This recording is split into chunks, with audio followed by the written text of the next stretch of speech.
Hän ei pysähdy, olen sanonut. Hän ei pysähdy. Olen sanonut hänelle 1000 kertaa. Hän tekee liikaa. Mutta ei häntä kiinnosta, hän vain jatkaa. Joka ikinen päivä hän herää yhden tavoitteen kanssa, tulla paremmaksi. Hän toivottaa epäonnistumisen tervetulleeksi vain ymmärtääkseen sen, purkaakseen sen osiinsa, voittaakseen sen. Kun hän ei näe edistystä, se kalvaa häntä. Ei siksi, että hän epäilisi itseään, vaan siksi, että hän vaatii enemmän. Häntä eivät kiinnosta keskinkertaiset asiat. Häntä ei kiinnosta, mitä hänestä sanotaan, ei muiden mielipiteet, ei viikonlopun bileet. Hän haluaa vain yhden asian, tulla paremmaksi ja paremmaksi ja paremmaksi.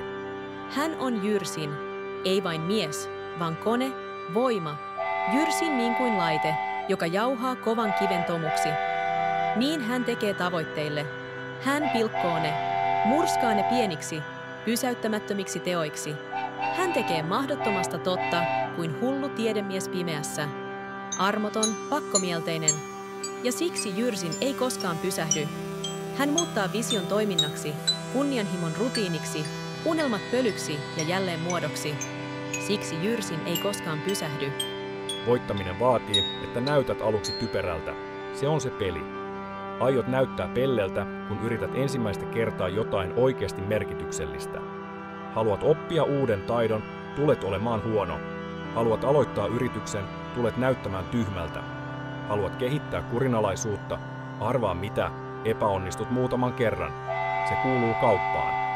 Ja ne, jotka voittavat, ovat niitä, jotka hyväksyvät tappion ja jatkavat silti. Se kaveri, jonka näet salilla täydellisessä kunnossa, hän ei tiennyt mitä teki. Hän ei tiennyt miten syödä. Hän ei tiennyt miten treenata. Hänellä ei ollut aavistustakaan. Hän oli aivan niin kuin sinä. Se tyyppi, jonka näet ajavan sitä autoa, jonka haluat, asuvan talossa, jonka haluat, pyörittävän bisnestä, jonka haluat, hän kärsi. Häntä pilkattiin, häntä naurettiin. Hän häpesi uni kaikkea sitä, mitä sinäkin koet. Ainoa ero on se, että he välittivät enemmän siitä, miksi he ovat tulossa, kuin miltä he näyttävät tänään. He epäonnistuivat yhä uudelleen ja uudelleen. Ja joka ikinen kerta, kun he epäonnistuivat, kun muut nauroivat, he tulivat paremmiksi. Haluatko tietää, mikä oikeasti erottaa parhaat muista? Ei lahjakkuus, ei edes onni, vaan pakonomainen kurinalaisuus. Silloinkin kun kukaan ei katso.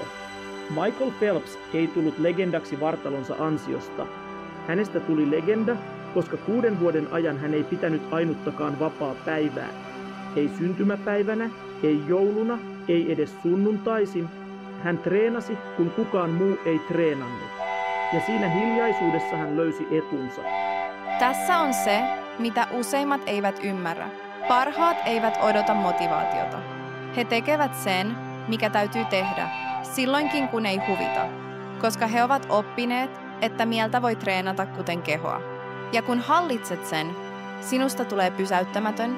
Kyse ei ole siitä, että olisit kuin Phelps. Kyse on siitä, että toimit kuin ihminen, joka ottaa elämänsä vakavasti. Tee se itsesi vuoksi. Tee se joka päivä. Ja jonain päivänä katsot taaksepäin ja huomaat, että sinusta tuli sellainen ihminen, jota ennen ihailit. Jos et suostu näyttämään tyhmältä, jos takerrut siihen, mitä muut ajattelevat, et pysty voittamaan. Koska tämä koe, se koetus, jonka läpäiset alussa, näyttää tyhmältä, tuntea epäilyä, kuulla naurua, on vaikein koe. Ja jos et sitä läpäise, et voi voittaa. En vain jaksa treenata nyt. En jaksa tehdä työtä. Olen väsynyt. En ole parhaimmillani. Minusta tuntuu. Ei kiinnosta. Ketään ei kiinnosta, miltä sinusta tuntuu. Lopeta se, että tunteesi määräävät tekosi. Tee työ. Tee se väsyneenä. Tee se kipeänä. Tee se onnellisena. Tee se, kun olet motivoitunut. Tee se silloinkin, kun se on viimeinen asia, mitä haluat tehdä. Tee se, koska sanoit niin.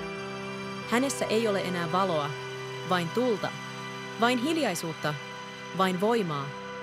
Valmis? Ei koskaan. He luulivat hiljaisuutta antautumiseksi, Todellisuudessa hän teroittui pimeässä.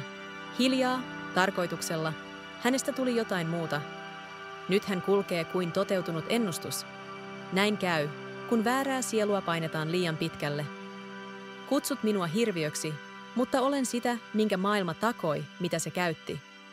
Maailma riisui sieluni pehmeyden, kuori jokaisen viattomuuden kerroksen ja veisti minusta jotakin taipuilematonta. Se mursi minut hitaasti, järjestelmällisesti, pala palalta, kunnes lakkasin yrittämästä pitää sirpaleita koossa. Se repi mieltäni, kehoani, henkeäni, kunnes jäljelle jäi vain selviytymisen karheus. En tullut tällaiseksi valinnasta, minusta tuli tällainen, koska muuta tietä ei ollut. Joten älä kysy, olenko valmis. En ole edes aloittanut. Hän ei puhunut niistä öistä, jolloin pimeys kävi liian raskaaksi, kun toivo katosi niin täydellisesti, että se melkein tuntui rauhalta. Hän ei kertonut, mitä vaati pysyä pystyssä, kun kaikki sisällä aneli hajoamaan. Hän vain jatkoi, kylmempänä joka kerta, hiljaisempana, kunnes eräänä päivänä ei ollut enää mitään poltettavaa, vain terästä. Nyt hän liikkuu kui